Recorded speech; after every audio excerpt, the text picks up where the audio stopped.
In the peaceful village of Sunbeam Valley, nestled between rolling green hills and a silver-blue river, life moved with a gentle rhythm. The villagers rose with the sun, tended to their fields, shared stories under banyan trees, and helped one another like family.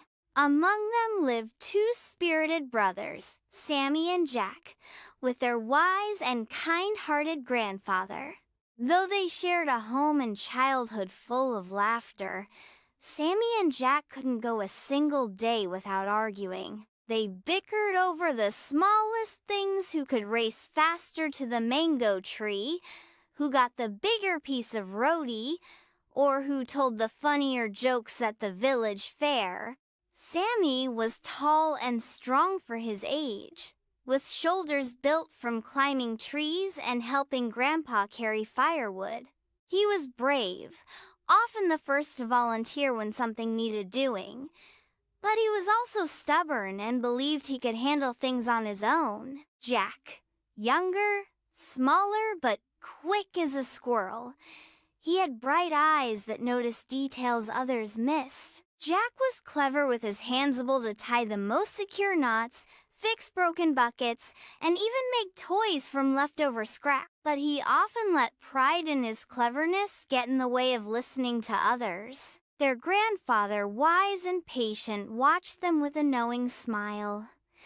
"You two," he often chuckled, "are like the two oars of a boat.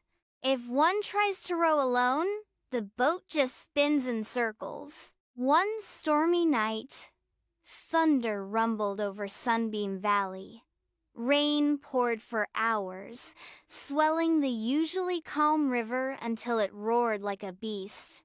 The next morning, the brothers woke to a hush in the air. When they reached the edge of the village, their jaws dropped. The bridge that connected their side of the valley to the market, the school, and the rest of the world was gone. Only broken ropes and scattered planks remained, floating downstream. A crowd of worried villagers gathered. "How will we get our food? What about school?" someone cried. "We need that bridge." Grandpa stepped forward, leaning on his carved walking stick. "We must rebuild it quickly," he said, "but it will take teamwork." Sammy, puffing out his chest, stepped up. "I'll do it. I'm strong enough. I'll build it myself." Jack rolled his eyes. "You? Please. You'll just stack logs like a mountain goat. Let me handle it. I know how to make it sturdy." The villagers looked between them with concern, but Grandpa simply nodded. "Then go ahead. But remember, the river doesn't wait, and neither do hungry bellies." Sammy marched into the woods and began hauling heavy logs, stacking them at the riverbank. He sweated through his shirt, muscles straining, but when he tried to set the planks alone, the structure tilted dangerously. He tied the ropes clumsily, knots slipping apart with the wind. Jack, meanwhile, brought thinner planks and ropes from the storage shed. He laid everything out neatly and tied clever knots he'd learned from Grandpa. But he couldn't lift the thick logs by himself, and the wind kept knocking over the pieces he set. Frustration grew like storm clouds. Sammy grunted and slammed down a log.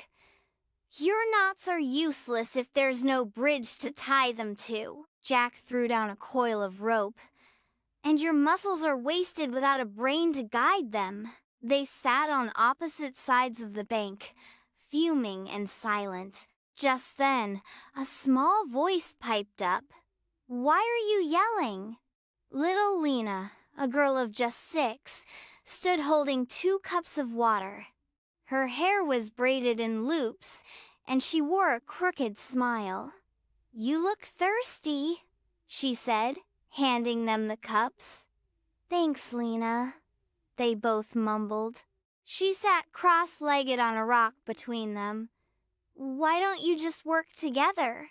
she asked, as if it were the simplest thing in the world. Sammy can carry the heavy stuff, and Jack can make it stay together. The brothers glanced at each other, their pride still stinging. But then Sammy sighed. Maybe we should try. Jack hesitated, then nodded. Just this once. They stood, dusted off their clothes, and got back to work. This time, Sammy hauled the biggest logs with ease, placing them steadily while Jack followed behind, tying each connection with careful hands. Sammy learned to wait and ask where Jack wanted the planks. Jack learned to trust Sammy to carry more than he could alone. Hours passed. The sun began to dip low in the sky, painting the clouds in gold. Villagers returned to see the bridge taking shape, not wobbly, not messy, but strong and sure. Grandpa returned with a basket of guavas. He set it down and watched silently as the final plank was placed. Sammy wiped his brow. We did it. Jack nodded, smiling.